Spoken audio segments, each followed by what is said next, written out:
Welcome and thanks for joining us for today's webinar, All Things Cybersecurity. I am Sophie Goodwin. I will be one of your hosts, or I suppose I'm sort of a moderator for today's webinar. Thanks so much for joining us. I'm really looking forward to today.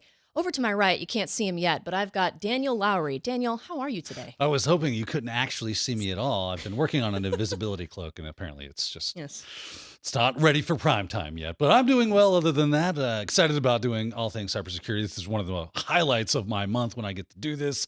We get to come here with you good folks out there. You get to ask us questions. We get to give you answers and maybe even ponder and pontificate about interesting things in the cybersecurity world.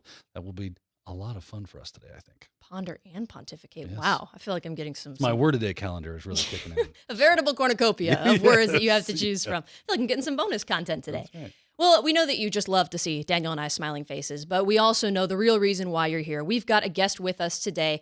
He is basically like our third host at this point. Yeah. He is a part of the machine here. He is a cyber researcher, educator, content creator, John Hammond. John, how are you? Hey everyone, I'm well. This is awesome. I'm super excited to be here with you all and ready to have some fun.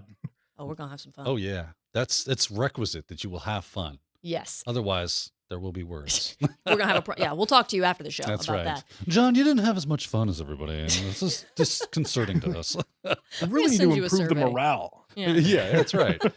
Now, well, you've done this before with us, and we're so glad to have you back on the show. Obviously, we have a great time doing this. Again, the idea that people get to reach out to us with their questions about cybersecurity. And I love that we can kind of hit the gamut of beginners, people just getting started, to people that have been in the business and just are trying to get our take on stuff, or get definitely your take on stuff, being an active member in Huntress and your day job being there and doing a lot of exciting work on that. I do follow you because you do a lot of interesting things on the YouTubes and the interwebs. So it's super exciting for me, again, to have you back on the show.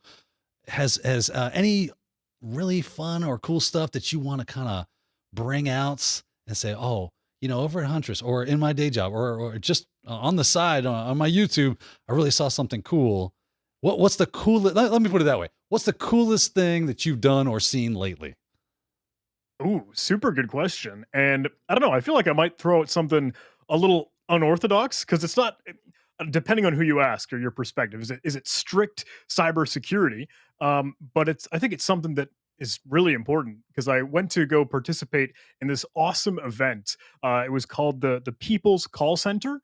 And it's a community of the folks that are scam baiters. So the folks that like, hey, well, I don't know, you get a phone call, someone saying, hey, this is Microsoft tech support, or this is Amazon, and there's a problem with your order, and they'll try to get a refund, or they'll do some scam, and, scams, right? As I'm sure everyone has probably received or heard of. The thing is, hey, there's this community that are trying to go toe to toe and fight the scammers, scam baiting and wasting their time and trying to see how can we bring this sort of thing to law enforcement. And it's really interesting because you get so much cybersecurity in the mix of that. Like, hey, can we do our due diligence to maybe, I don't know, track down a lot of this activity and, hey, fight the good fight, bring out defense for the right reasons. And it's incredible. I had an absolute blast there. It was a life-changing event. And I'm really, really excited for some of the material and content to come out for that. I don't know if folks are following other creators, but there's Scammer Payback or Pierogi, Jim Browning, incredible folks in that community. And it's really, really interesting to have some cybersecurity flair to it. Oh, I absolutely watch Scammer Payback. That stuff is gold to watch them, like you say, waste their time. I know that historically we've always kind of had, it's been a taboo to do any kind of hack back. But in this instance, it's like, these are literally some of the worst people on the planet using technology for such nefarious purposes, you know, pilfering the pockets of grandma and grandpa out there that just don't have two nickels to rub together hardly anyway. And here they are using their ignorance of technology as a way to steal from them. And that these people are getting in there. I love it that they speak Hindi and all the other languages that these different scammer groups are where they're from in their native language, so they can understand all the stuff that they are saying that normally they get to just get away with because nobody knows what they're saying because they're from a different country. Right. And they're like, oh, it sounds like you just said this. And they're like, uh-oh. And then they start hacking their own machines and delete oh no, I've got your files now. Or just being completely, almost like trolling them. I do love, to me, that's the best part is when they start trolling them really hard and they get so frustrated, start yelling and get upset. it's very entertaining stuff. Are you going to start doing any kind of that stuff? Or is this a new chapter in the John Hammond book where you're going to start trolling scammers? So short answer is yes. But let me put a That's little awesome. asterisk and disclaimer on that, because like I'm trying to feel it out. I'm very new to that world. I'm just Right. sort of grateful for the opportunity. Hey, it's incredible, and I'm just so thankful to they kind of like let me under their wing and be brought to the fold here. But no, I tried to do a couple scam bait calls. I tried to see, hey, can I get any of those reversals and the spooky lingo and all? Uh, and I'm still making my way. I called a number and I said, hey, is this like Lenovo? And they said, no, this is whatever other thing. And I just said, oh. And it was awkward and uncomfortable because you never think to like do that, to be wasting someone's time on a phone call. And I don't know. It was a fumble. It was a fail, but I got to practice. I got to get better. But I am very, very excited. Hey, can I try to sprinkle in a little bit of that scam bait content and help bring the right fight? That would be super cool. I can't wait to see that content hit your YouTube channel, man. It's going to be a lot of fun. Like I said, it's kind of entertaining. So there is that. I've seen some people do that kind of stuff, the hackback that you were talking about, like scam calls, and it's just kind of fun to watch them get theirs. Like I know you can't always catch them all. Like that sounds like I'm talking about Pokemon, but it's nice to see them finally get that. What do you call that? Comeuppance? They come up. Yes. Is that too old of a word? That's Yeah, right. Get their You'll comeuppance. get yours. You rascals, Dastardly, yeah. Yes. Well, they're just over there twisting their mustache. Yeah, yeah. Old Batman comic book That's right. words, yeah. Well, you guys, I know that you and John, you guys have met, and you guys are kind of like, you guys are buddies. And unfortunately, John, I have not had the pleasure of meeting you in person, just over a few webinars like these. I did travel to Black Hat this year. We did stop by the Huntress booth, and I was She really doesn't believe hoping- you exist, John. I don't. I'm kind of convinced. She has told me, like, I never see John in the room with anybody real. He's always on this set. Yeah. And I'm like, no, he's like a real thing. And she didn't believe me. Well, I mean, I have to see it to believe. I think it's time to come clean. I am a AI generated Chat GPT 11 Labs like artificial intelligence hologram. So what you see through Well, our we have a intrepid video for reporter that? here sussed that out. Yes. We did stop by your booth a couple of times during the conference. And while we weren't able to speak to you, we did talk to a friend of yours, Kyle, and he gave us the inside scoop on who John Hammond really is. So we have some footage of that. We can take a look if y'all want. Are y'all interested? Let's do it. Let's go ahead and take a look.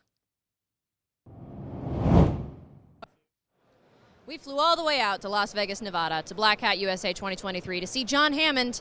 We came to his booth, and he's not here. So I, for one, am sorely disappointed, but I'm here with Kyle to get the inside scoop on what it's really like to work with John. John, could you answer that question for us? So it turns out John is actually the next generation of generative AI, and most people had no idea as an influencer that's what it was. So Chat GPT, that obviously is what feeds his text, and then obviously plenty of the different deep fake capability, and that's what you get John, and that's why you don't get him here at the booth today. See, I knew it. I feel like we did a webinar with him at one point. There was a glitch. Did you hear his voice? I mean, it's just too perfect. It's a little too studly, voice actorish quality, and you can't be a voice actor and a security nerd, so. I think I saw a sixth finger on his left hand at one point. That's how you know he's AI generated. 100%. So we talk about Huntress sometimes when we work with John and on the podcast, but we don't ever go really beyond that into what Huntress actually does. So could you tell us a little bit more about that? Yeah, so we are quite literally the largest cybersecurity company most people have never heard of. We have 110,000 mid-market and below businesses that use our software. It's like 2 million endpoints under management, but all those companies are 2,000 employees down to 20 employee companies. So think about your CrowdStrike for the SMB, if you wanted a simple analogy. Okay. Wow, it's good to know because, like I said, we do talk about y'all all the time and John as well. So next time we do some stuff with John, we'll make sure to harass him a little bit extra on your behalf. Thank you so much for giving us that inside scoop. I appreciate it. Thanks for having me.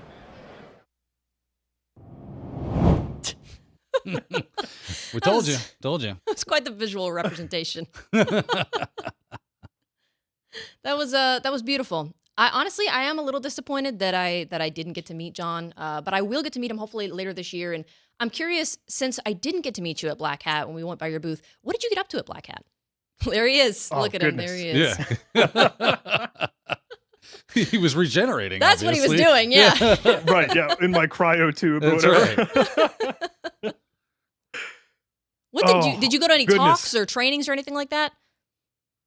So there's a certain, I think, balancing act for a lot of security events like conferences and trade shows, right? And some that are trade shows and some that are just hacker get-togethers and family reunions, right?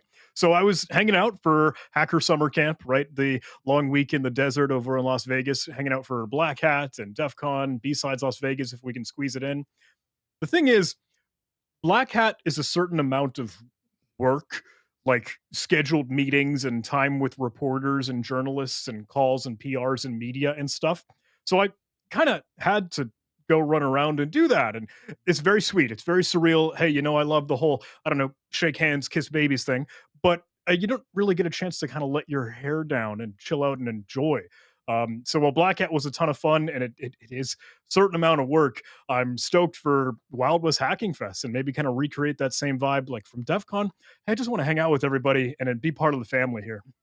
Yeah, Wild West Hacking Fest is going to be a great time. Sophie is going to be her inaugural Wild West Hacking Fest appearance. So I'm glad that she's going to get to come out and hang out with us, have a good time. We're going to be rubbing elbows with John, other people, other Johns as well, like John Strand. He's a great person to get to talk to, a wealth of knowledge.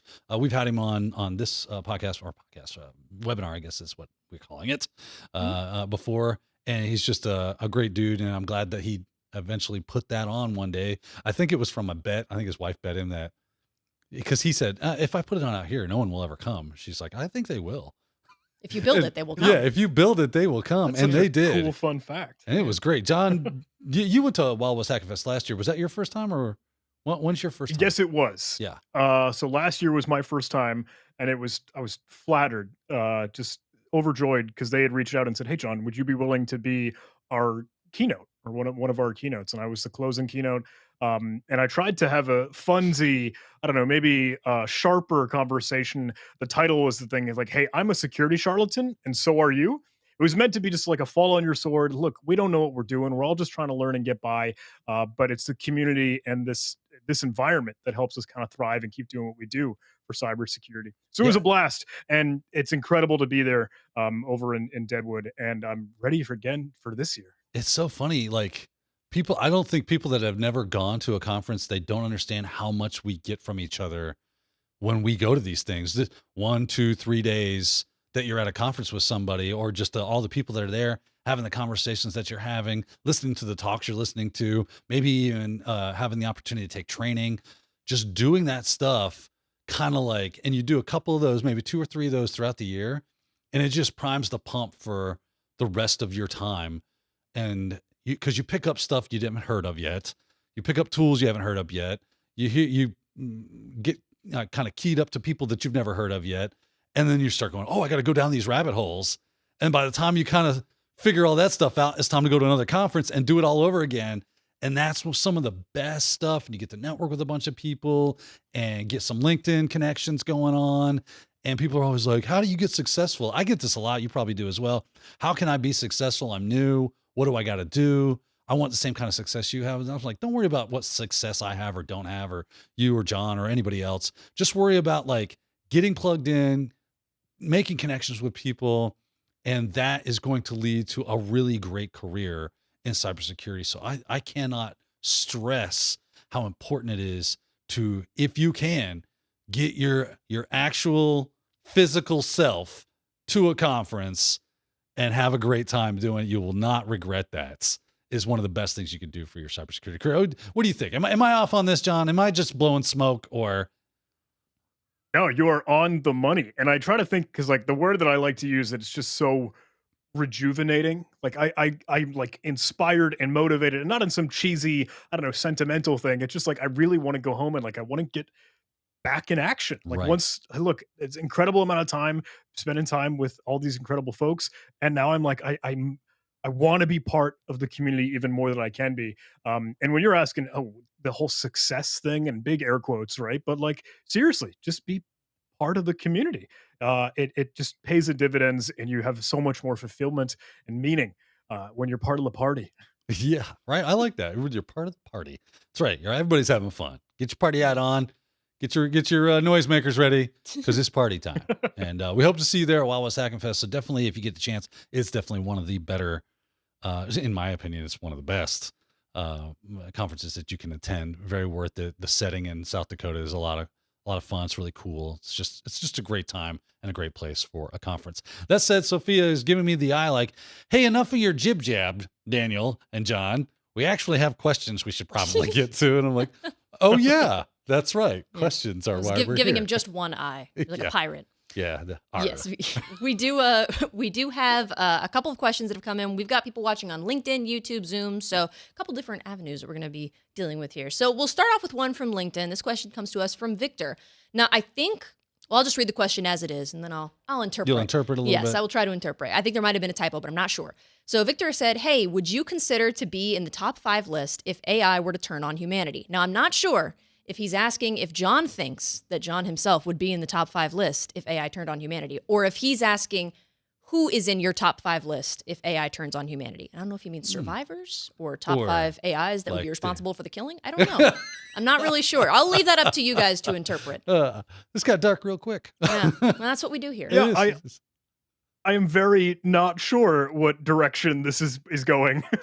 Take Is it the top road you 5 think of is the survival? best. Holy Well, cow.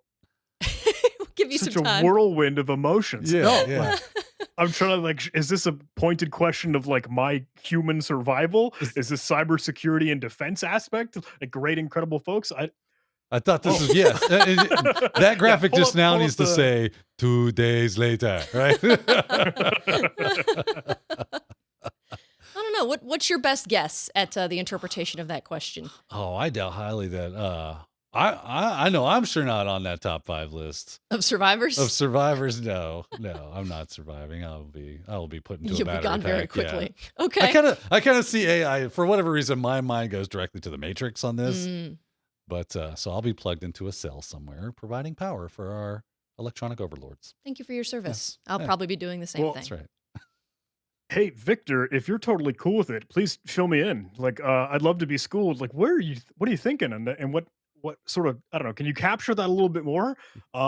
If I may, I'd love to offer, I don't know, some of the cheesy thought leadership stuff on the whole, yes, the AI revolution. and Corporate stuff. synergy. I have not, and I've said before, I have not like drank the Kool-Aid, so to speak, of the silver bullets, the savior of all of our technology problems with artificial intelligence and machine learning, etc. I do absolutely see the use case, and it is extremely helpful for a whole lot of creative endeavors and efforts. And I don't know if folks were tracking, but it made a little bit of, I think, a little bit of a stir over on Twitter or X, right? The Twitterverse and now X. Mark Rosanovich, who's one of the top dogs over at Microsoft and is one of the core creators for sysinternals, like the sysinternals suite. He recently shared this post, not a tweet anymore, but a post. He said, like, look, coding and programming and writing software has been completely changed for me because I spend all this time now kind of just coaching and hand holding ChatGPT or any of these, I don't know, GitHub Copilot or any of the generative stuff that can help you write code and software. So whether or not you're putting together some exploits to, I don't know, beat up a vulnerability or just trying to do some simple proof of concept or anything, like I'll be the first to admit, I have, yeah, I'll go sanity check and check in with ChatGPT. Look, is this code right? Or how quickly can you write this for me so I don't have to? Still with the spot check, still with making sure, like, is this up to my par for code and stuff that I'm trying to build out? But I got to admit, maybe falling on my sword. I don't know if it's embarrassing to say, yeah, I'm relying on this thing to spit out code for me. But you can write so much faster, and that really helps. I don't know. Can I ask you, Daniel, Sophie, are you doing anything with this Chat GPT 11 Labs, blah blah blah? So I kind of want to like ride your coattails there for just a second on the idea behind, is ChatGPT this magic bullet and it's just going to write all our code for us and we don't need to like learn code anymore because the machine will just do it for us? Is when Mark Rosinovich says, I just kind of coach it along, it's really just the same story, different chapter of what we were doing before GPT came out, because we would just go to Google. I mean, if you're not familiar with the meme, oh, really? So there are a set of books from a publisher called O'Reilly, and they're usually technical books. There's a lot of them anyway. And they have very technical pieces of information inside of them and very clever covers with beautiful animals with a, pen and ink type drawing. somebody memed that and called them, "Oh, really?" And one of them is Googling the code every damn time. Because that's what we end up doing. You don't want to sit there and try to figure out how to code everything. I know what I need to do. I might not know how to do it. So I Google that. And then I read a couple of web pages and go, oh, yeah, that's what I need. This is what I'm looking for. Yep, that works exactly how I expected. And then you pop that in your code. You cut and paste that in your code. Maybe do some minor tweaking to it so that it fits in with all the other things you're doing if you're kind of down the road a little bit. And now we just kind of do that with ChatGPT, which is a bit faster because I don't have to read 3 or 4 websites before I find the right thing. I just have it spat out, and it's not always right, but you go, oh, I see what you're doing there. Yes, let me grab that, let me fix that, and I'm off to the races. So to me, that's exactly where we're at with that thing yet. It's still just a tool when it comes to coding anyway. I mean, maybe we can do all sorts of other stuff. I don't know if it can cure cancer or not, but I'm sure it's working on it. Probably, yeah. Yeah. I honestly, I probably don't use GPT stuff for as nearly as cool stuff as you guys are doing. I know there were a few times where I had to come up with some stuff. I didn't use it for school or anything when I was in school. Okay, I do my own work for the most part, but I did have to. I was trying to come up with some questions for an interview that I had to do, and I had the questions, but I felt like maybe they weren't phrased the best way. So I fed the information. I was like, hey, this is what I want to ask about. This is who I'm interviewing, and some information about them. What's the best way for me to ask this question?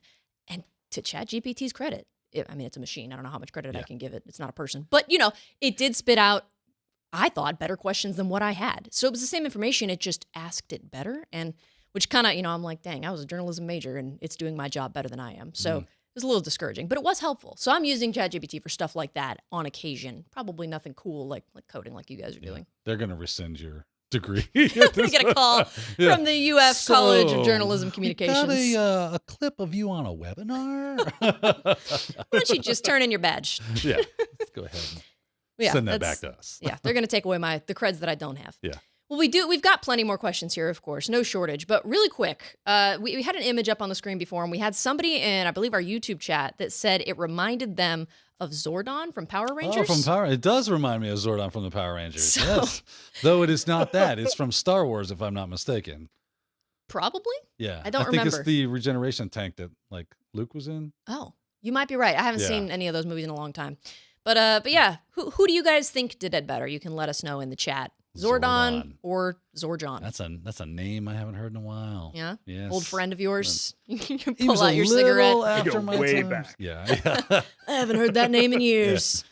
Well, you guys would know better than I would. I think that might have been a little before my time. I'll have to do some research after the show. But anyway, just wanted to put that in there as an aside. But we do have more questions here that we can get to. So let's just go to one from Zoom. We've got a question from, I believe that's Ali or Ollie from Zoom. This person wants to know, what do you prefer, Kali Purple or Black Arch? Ooh. Yeah. I'm gonna sit here and be straight up honest. I haven't played with Kali Purple yet, honestly. I know it's been out for a little bit, but it was right when it came out. It wasn't very much longer after that Parrot 5, I think, came out, and I was wanting to give Parrot another shot. So I blew all my Kalis away and stuck Parrot on everything, and I've been basically rocking Parrot for the last 6 months or so. So, and then I think I'm allergic to Arch Linux. It gives me hives. I break out in sweats. I understand its power, and it scares me, frankly. That is the right answer on Arch, man. So I guess we can take that to mean that John also prefers Kali Purple. That's the answer? I don't know. So I'm long-winded and verbose, so forgive me and tell me to shut up if I'm talking too much. But I'll be the first to admit I have not used Black Arch, just because also in the camp of Arch Linux, super cool, awesome idea. I just don't want to deal with that. I don't want to deal with the configuration. I don't want to deal with the setting. I don't want to sped it up. I just want it to work. And that's totally subjective. Like, you may have a very different opinion, but I just want to boot it up and then I can go do the thing that I needed to do. So truthfully, I use Kali Linux, and that's my knee-jerk reaction to go use a virtual machine, anything for Linux. I have not dabbled with Kali Purple more than the video that I tried to showcase it, just bring it to life when it was just emerging and breaking news. And if folks aren't familiar, Kali Linux is one of those Linux distributions for hackers or for penetration testers or for offensive security specialists that do like red teaming. So more on the hey, acting as the adversary perspective. And they thought for the longest time, this is super cool to be in the offensive security camp, but what about the defensive security camp? You know, the folks trying to protect network and environment. So traditionally they call that blue teaming. So you mix and blend red teaming and blue teaming, and suddenly you have purple.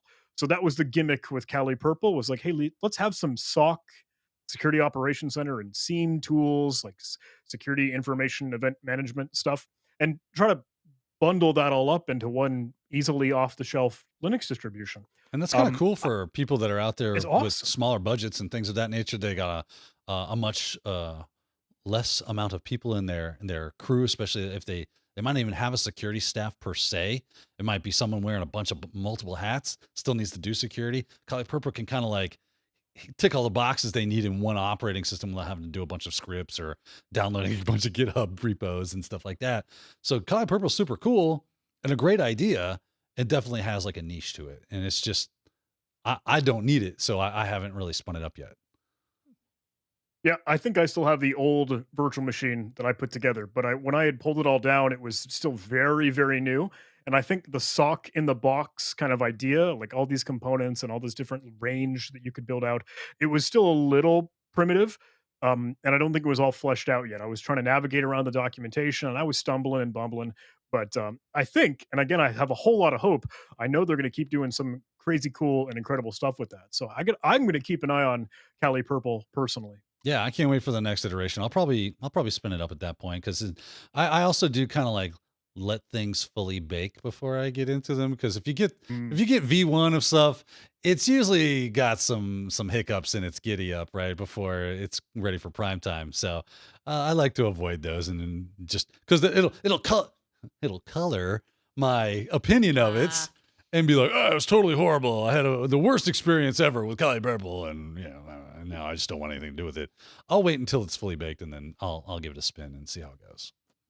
Okay. Let other people experiment with it first. Yes, And then yeah. you'll give it a try. Only when Okay. it's safe. Only you're a late adopter, is that Yeah. it? Okay. Well, and there's just so many of those types of things out there. Like there's Black Buntu, there's Predator OS. There's a bunch of them that are pen tester or security minded types of things. And if you want to go into like Adify OS and like Kane, I think there's another desktop operating system called Kane. It's all for forensics and doing that kind of stuff. John, you've done like, was it Remux? You work with those, Yeah, right? Yeah. yeah. So Remnux so for many reverse different like engineering. these specifically built operating systems out there to kind of play around with. It can take some time to work your way through them and actually, other than just, oh, I installed it and I ran it and here's my opinion. Yeah, I can do that. And I have done that.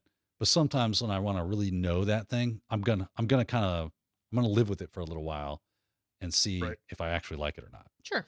Makes sense. Yeah, I guess I can respect that. Yeah. Which is a rare I sentence. would for me love be saying. to.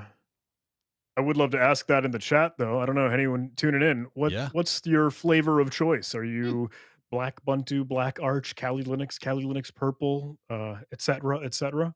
What's your knee-jerk reaction? Hey, when you're going to go reach for a virtual machine for That's right. any of the Throw cool down. work that you do, I'd love to learn.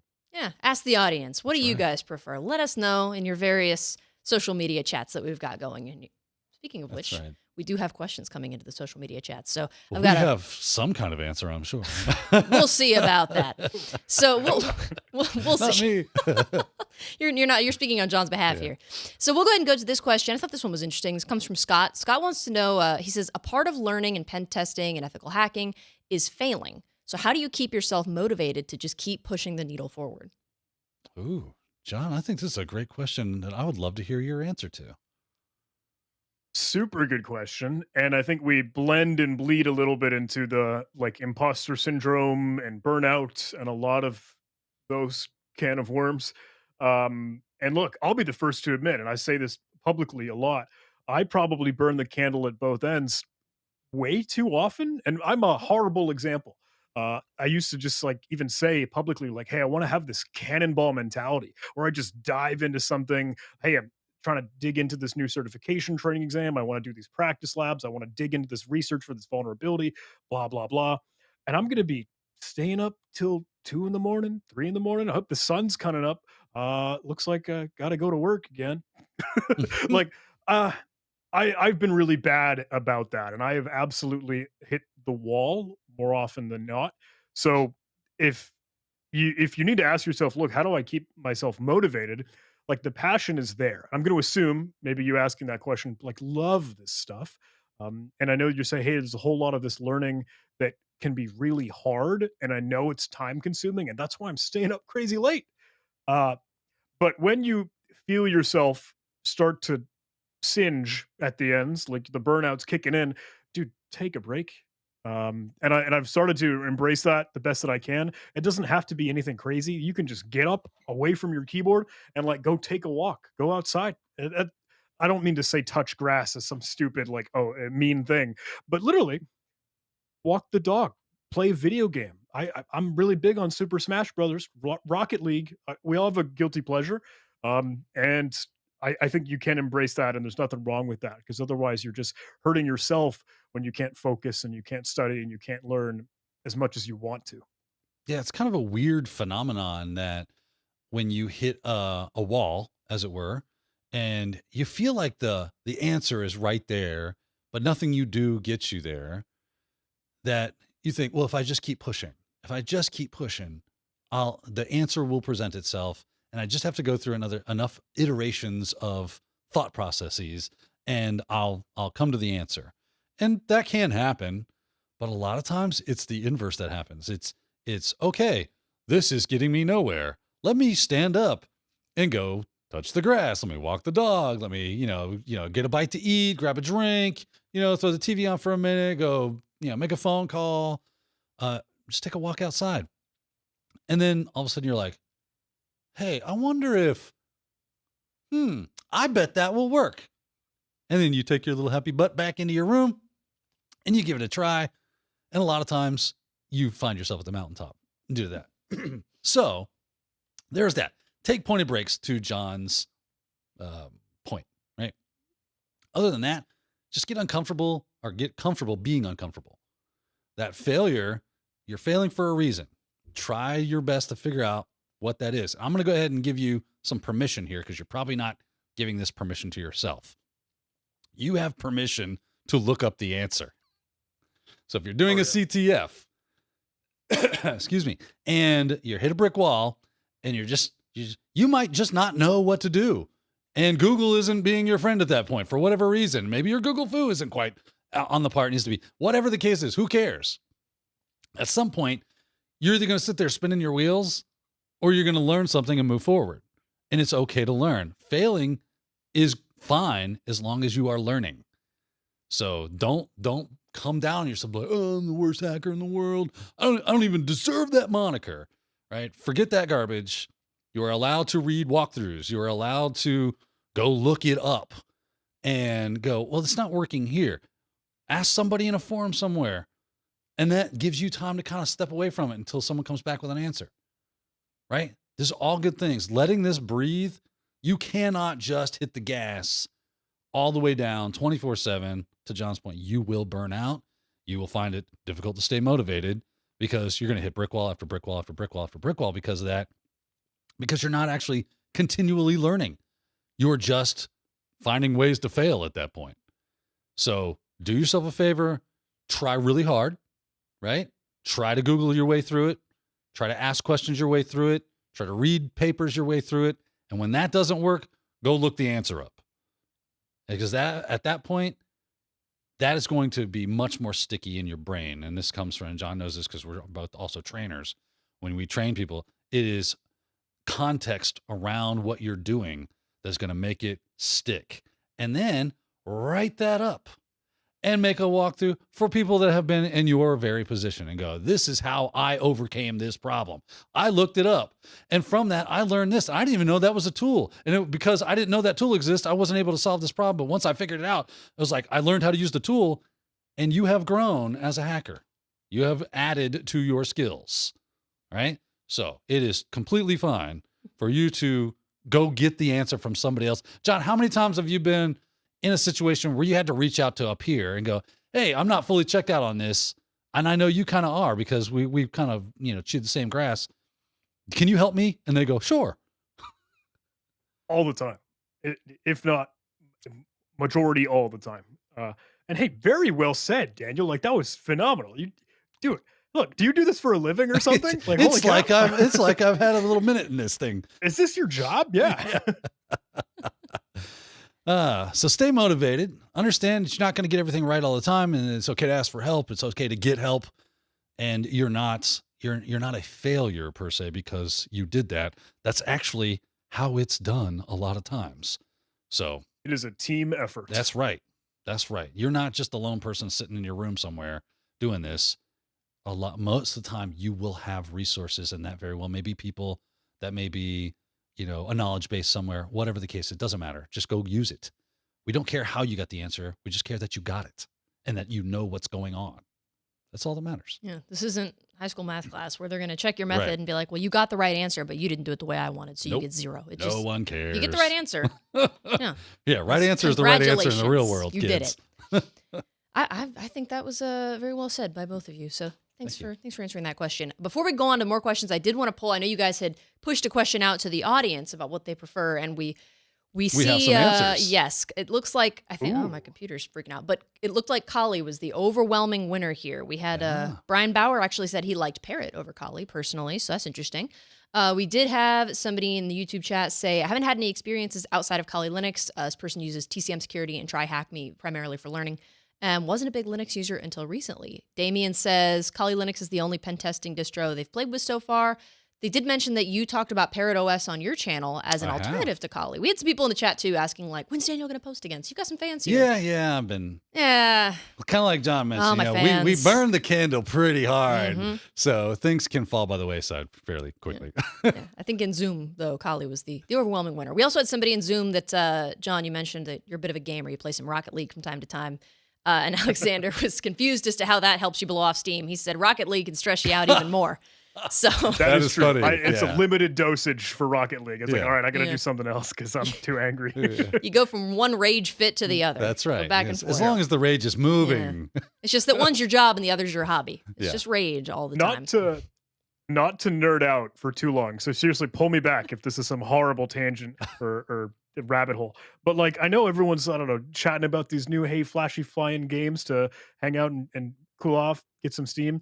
Whatever it's, I don't know, Baldur's Gate 3 or Starfield, everyone's crazy about. I cannot handle open world games. Like, that terrifies me because I just get like decision paralysis. And it's like, well, I just got to go do like my real life. Unless it's like a 5-minute Rocket League game or Super Smash Bros. Things like I cannot physically handle too many decisions, too many character customization. I don't know if I'm just crazy. John likes the instant dopamine hit. Yeah, that's it. That's it. Right. Yeah. Like, listen, I want to parachute in and then pull the ripcord out, and yay, fun. Anyway, cybersecurity, guys. Right? There's that. Listen, cybersecurity is a community of people that love cybersecurity, and almost invariably they are gamers. Yes, the Venn diagram is a circle. Yes, it is a circle. I play some LA Noire from time to time myself. That's one of my favorites. It's not quite fully open world, I don't think. I mean, it is kind of limited in what you can do, but man, I like the aesthetics and stuff of that game. I'm a retro gamer, and the original Baldur's Gate was my jam for a while. I love that game. All right, I pulled us too far down the rabbit hole. Questions, my dear. My questions. What are they? Give me one, please. Save us. We've got a little bug down at the bottom. John Hammond rants, sponsored by Huntress. So thanks, Huntress. Appreciate it for sending John here and letting him rant with us. So we've got a group of gamers here. That's good to know, and some gamers in the chat as well. I'm curious. I'm sure people will start throwing their favorite games in the chat too. So as they we'll see some of that. But I'm sorry, I didn't mean to get us off on a tangent. We do have lots more questions to get to. What do you guys say? What do you think? All right. So we've got another question. This comes to us from Zoom. This person asks, what should I learn if I want to build a strong basic foundation in cybersecurity? What should I learn? You should learn all the things. Yeah, open-ended question. John, where would you start? If John Hammond was starting over, day one, man, the cybersecurity thing looks interesting. And knowing what you know now, what would be the go-to? Where would you go? Daniel, you're gonna hate me. I am. Because I feel usually like I'm a broke. Fair enough. I feel like I'm a broken record with this. Hold and on. Can I do my don't know. best impression of a psychic? Pico CTF. So I'll take it in two different directions, because like I am a huge advocate for capture the flag, and I've said that until I'm blue in the face. I'm screaming and shouting from the rooftops. Like, that is how to get some tactical hands on the keyboard, really diving in and enjoying and having fun with learning cybersecurity in whatever direction. Like, hey, web security, mobile applications, forensics, host network analysis, I don't know, binary exploitation, reverse engineering, malware analysis, blah, blah, blah. That capture the flag is in my opinion, the answer. Um, so I just really encourage that. But I know I keep beating the dead horse. I will say that I know, if you mentioned, hey John, if you were to go back and do it all over again, I never got, truthfully, like the traditional help desk engineer, system administrator, network architect experience. Like I never, I don't think I got to go through what I would consider like the real grit and work before you dive into cybersecurity in a classic pure play sense. Um, so I really respect and have a lot of admiration for, and I find like gaps when I want to do something. It's like, look, I don't know, printers, domain controllers. What are you talking about? How do I do that? That is funny. So I've experienced the same seriously, kind of thing myself, so I totally yeah, get that.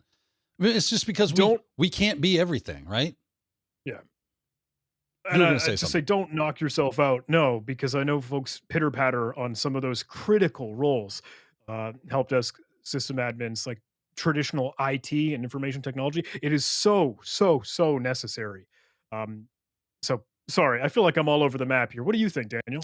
Yeah, it's a different world, I think, from when you started, and definitely from when I started. Feel like I'm a bit older than you. That's the gray in my beard would give away. I got some gray hairs here You and do, there. you got one or two. You're reaching me, son. You're reaching me. You'll be there soon. But These are which is dentures. yeah, that's it. He has no actual teeth in his head. AI But generated dentures. yeah.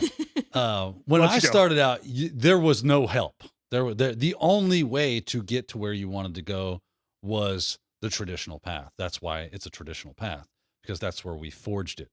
Was okay, if you want to get into IT, you got to do a help desk gig so that you can, make your bones, as it were, learn about different systems, learn about different problems that systems have and how to solve those problems, learn to think critically. And then you move into an admin role because now you know a bit about those systems and you're probably a bit of a technophile, right? And then the ball continued down the road. And then as you got past some sort of administration, okay, now you're the security person because, well, you know all the ins and outs of our system, and it's your job to keep it safe. And there are bad people out there. So you kind of fell into that role, setting up, AV systems at the time. There wasn't a lot of, like single pane of glass type of stuff back at the time. You just installed servers and they ran everything, and that's how it went. Fast forward to today, where you can do exactly what John has said. Go kick around and try hack me, go kick around in Pico CTF, go kick around in Hack the Box, and go to, Security Blue Team and do the Blue Team Labs online, and all these wonderful things are there. So if I was starting and I wanted to build a foundation, I think that, like, because of what you were saying about gaps, right? The one thing you don't want gaps in is in things like operating systems and networks. Those two things are going to shut you down hard. All right. So I would start operating systems and networking. I need to know at least more. I need to be a power user of Windows operating systems, of Linux operating systems, and of Mac OS. So, and with power using on Mac OS, it's quite a less, it's just helpful. And if you know a bit of Linux, you can probably tool around on Mac OS pretty well, right? So you get those two dogs out of the way, you know a bit about those. Like you said, I don't know anything about AD. Okay, cool. Since Active Directory is going to be one of the majority of the things you're going to be doing, if you get into a pen testing role, you're going to be pen testing Active Directories almost invariably. So you better learn a thing or two about that. Maybe even pick up a certification or two. Don't have to. It's not necessary, but it helps. to fill those gaps in. Because if you're over there running responder and you have no idea why that works or what you can do with the output of how, when that happens, or why that works with the output. And then when your client goes, okay, you ran this responder tool, you captured a hash, you did a pass the hash attack and it worked. What do we do to fix that? Yeah, that's not the answer you want to give. Right? Yeah, that's a great question. Is that Elvis? Right? No, you want to be able to go, here's what that is. Here's why that works. Here's the things that you can do. We would be more than happy to come alongside you and help you bridge those gaps and fix things. That's where you eventually want to be. Knowing those operating systems is very helpful for doing that and understanding that knowledge. Networking, John, you ever had somebody go, I watched your YouTube video and it didn't work. The thing you showed me, it wouldn't make the connection. Well, cool. Are you on the same network? Did you troubleshoot the network problems first? Because if it can't talk over the network, then it doesn't matter what you do. If you followed me step by step, it's not going to work. So I get some adorable and lovely, cute emails when folks tell me I'm being hacked and I see malicious traffic on my computer. I see their IP address and it's 127.0.0.1 and I don't know they're hacking me. Can you fix it? So yes, I'm sorry. I don't mean to poke fun at the point, but well, the basics. A good little sarcasm can go a long way as a healthy dose of cure for our ailments. So if we just kind of make it a rough spot for you, you start to understand that if you don't know how networking works, when you see 127.0.0.1 on your cool little tool, you go, oh, that's me. Yeah. If anybody can speak to the effectiveness of sarcasm, I feel like it's you. You're probably the expert on that. It's worked wonders with you. No kidding. That's why I am the way that I am, or partially at least. You're partially responsible for that. Speaking of sarcasm, we had somebody, well, I guess not speaking of sarcasm, I'm not going to be a jerk about this. I think we had some people that saw our thumbnail for the webinar and maybe saw like our About Me sections and some of the information about us. Maybe they're first-time watchers, and they thought maybe we were going to talk more about that. So somebody had a question about the ISC2 CC certification. I had seen that certification back in April. I passed the exam. Since we're talking about entry-level type stuff, what we can do to get our start in cybersecurity, I would say that's a pretty basic beginner-level certification if you're looking for that kind of a thing. I know you guys talked about how maybe a few certs can help you. They're not everything. They're not the end-all, be-all, but they can be helpful. So if you're looking for something that's geared a little bit more towards entry-level cybersecurity stuff, I would definitely recommend that. It was not... I've had a couple of years where I've picked stuff up here, but I'm by no means an expert. I have not been working in this field like Daniel has for the past several years, but I was able to, with some studying, I was able to pass shattering the illusion. Yeah. No. You can ask me all your questions. Yes. I'm dressed like a librarian. I know everything. So I mean, even not knowing, everything there is to know, I was able to study for a bit and pass that exam without too much difficulty. But I did do some studying. So if you're looking for something that's for beginner level, I would recommend checking that out. It's ISC2 certified in cybersecurity. So for people that were curious, we had some questions about that. So I just wanted to make sure that we touched on that. I have also been told by the voices in my head to draw attention really quickly to our lovely little bug down at the bottom. Daniel does not hate John. ACI legal team. Little note. Got to cover ourselves For here. legal reasons, this is a joke. I've been told by our expressed team. in this webinar did not reflect that of ACI. Tweets are my own, or I'm sorry, posts are my own. Yes, That's they right. do not reflect the company's opinion. So we've got to cover our tracks. That's right. Oh, and then Make I sure the said basics. something on YouTube about somebody asked if I was going to do some teaching here, if I was going to be a subject matter expert, and I was kidding, but I said I would have to fight you to the death for that responsibility. I was kidding. I was just kidding. I also said that John's a Rocket League expert or something. I was kidding. I was just kidding. All right? All jokes here. Satire, Don't take folks. anything I say seriously. Satire. Because I'm not trying to get in trouble. I'm not Yeah. trying to get fired. So don't take that seriously. It was just a joke. Talk to your doctor. Moderate to severe plaque That's right, psoriasis. that's right. So we'll go ahead and move on before I get myself into more trouble. We have obviously plenty more questions here we want to try to get to before the end of the show today. This question comes to us from Ryan on Zoom. Ryan wants to know, he says, I'm on a newly developed red team. We need to start creating documentation. Where do you recommend I go for resources? Ooh. Man, I wish I had my laptop in front of me because I have a resource for that. Do you? Yes, I do.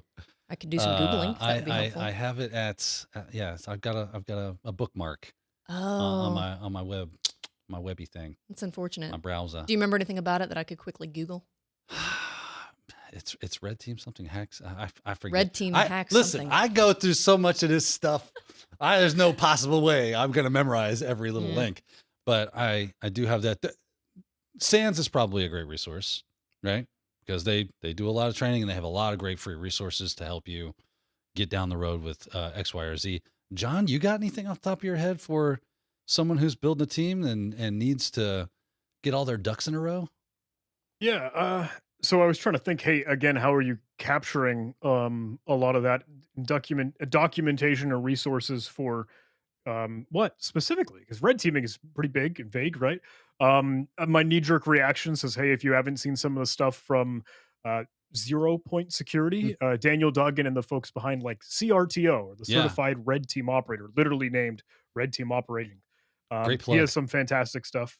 And a lot of the learning between different command and control frameworks, or how you can set up some infrastructure with redirectors, yada, yada, yada. One thing that I would love to maybe call some attention to, because I think it really helps with tradecraft, because I know a lot of folks know of like living off the land resources, or like binaries or programs and executables that you can run on a Windows operating system or the computer that you happen to land on when you're hacking and cracking away.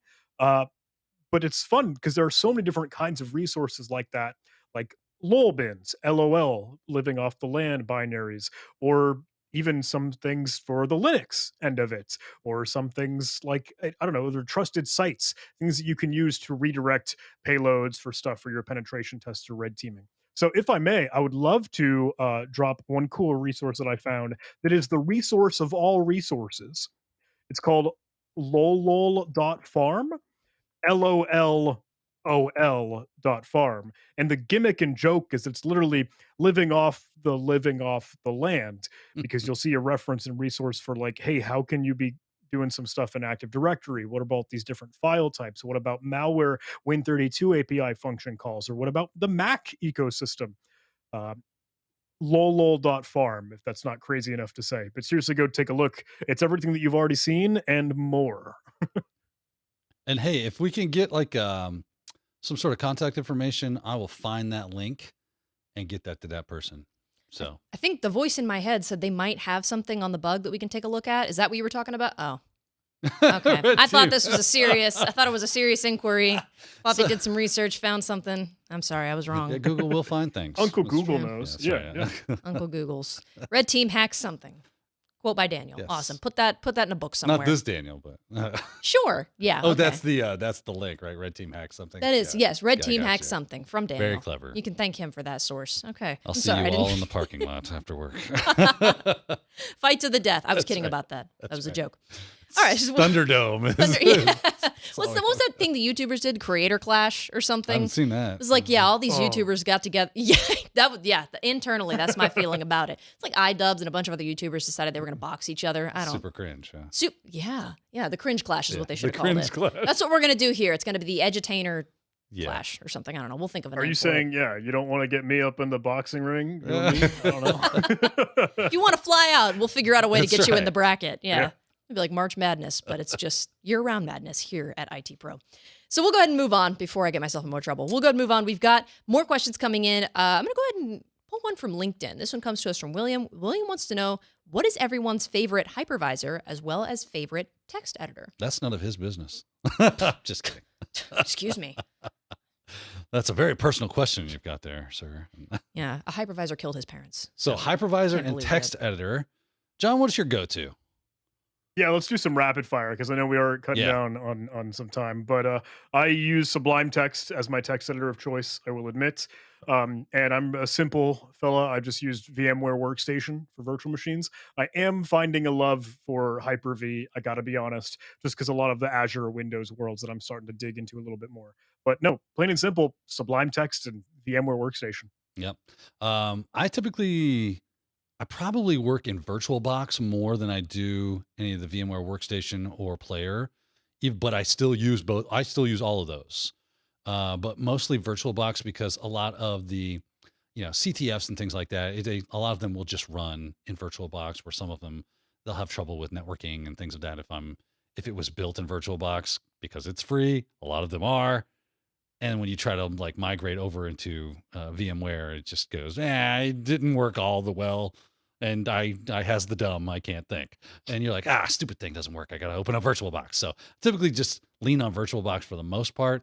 For my editor of choice, I have been using Pluma a lot because it comes baked in with a lot of Linux systems.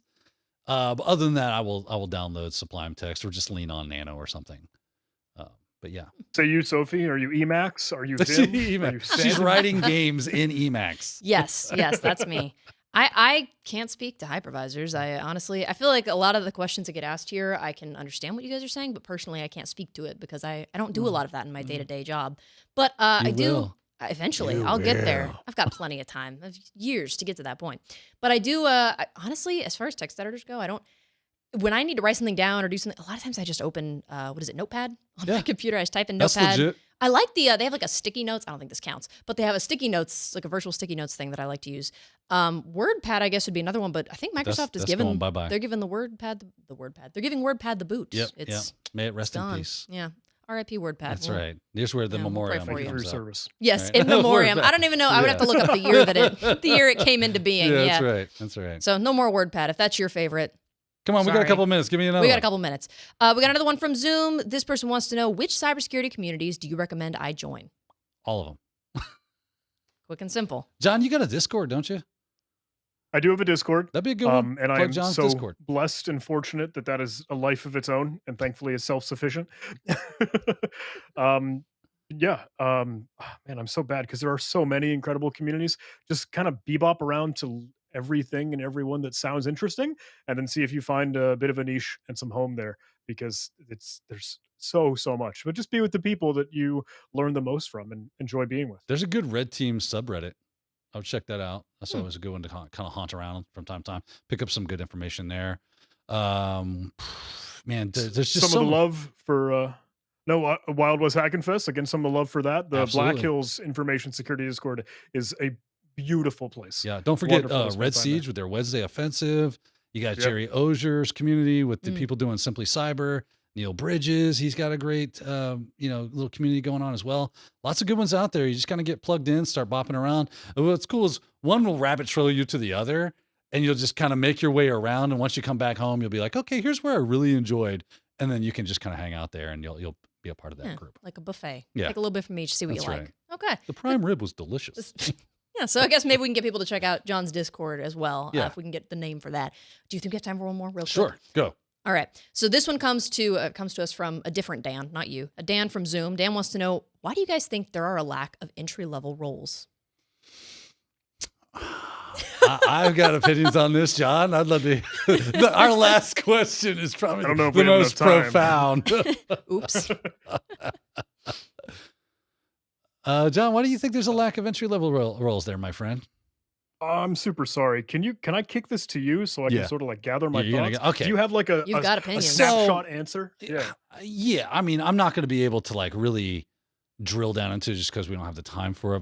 But what seems to be, and I could be absolutely wrong on this, but what seems to be the issue is that we have overstated what we mean when we say, or we've understated. I guess that's the way to put it. We've understated what we mean when we say cybersecurity, right? Oh, there's like 1 million cybersecurity roles out there waiting for everybody. And obviously, you can't have 1 million roles and them all be in the beginner space. 2, it's cybersecurity is the thing that usually people have some experience already when they come to that. So entry level is still kind of like, a thing or two about IT at least. You've kind of been around the block a little bit, not all the time. And it's totally possible that it's your first thing to do. So it's been my experience, this is anecdotal, that most people, they don't need entry-level people. They need people with experience. And that is very condensed down what seems to be the issue. Why there's not a lot of entry-level jobs. They just don't need entry-level jobs. They don't have time to get you spun up. Now, when you find those, they're very coveted, and therefore everybody and their brother jumps on it and sees, oh, there's Naomi Buckwalter is actually a really good plug right here, because she kind of like, that's her thing, is finding and creating and helping people get those entry-level positions and helping hiring managers know what to look for and how to create entry-level positions that they need that they don't know. So it's one side of the fence is that the business doesn't realize what an entry-level position is, and therefore they don't properly put it out there. They might label it entry-level, and it's actually kind of beyond that. And the other is they obviously need people with experience already. So it can be this weird thing. So John, again, I don't have enough time to really flesh this out. Yeah, can I dance with this Please in 10 seconds, or are we cut off? Do we run out of time? No, we're good. You keep going. Keep going. So maybe I'll be a little bit more like combative and adversarial here and get myself on the naughty list. But I can't wait. I will go out and just straight up say, like, there are not enough companies willing to train and get you spun up, because as Dan was just saying, like, absolutely, they just want the solution. They want the ready-made role that they can just hit the ground running and accomplish what they want for that job. But there needs to be, and maybe this is my slap in the face, like, you need to invest in your people and get them educated and spun up and trained. So, like, be willing to take on the entry level role, and I'll put that in air quotes. But it's like, hey, no, just come under the wing, and let's keep the party going together. I'm going to double down on I don't know. that, and I'm going to say that cybersecurity needs to have like more apprenticeships, more internships. Like, throw it out there, man. We working with someone that has that capability is the best training you can get, right? So if you put it out there, hey, I can't pay anything, but if you want to learn this stuff, Jill, Bob, and Joe over here will shepherd you, and you can kind of like get coffee and do all the work that they don't want to do. But you get to get hands-on experience, and that is worth its weight in gold, because then you get to say, oh, I'm good. I'm checked out.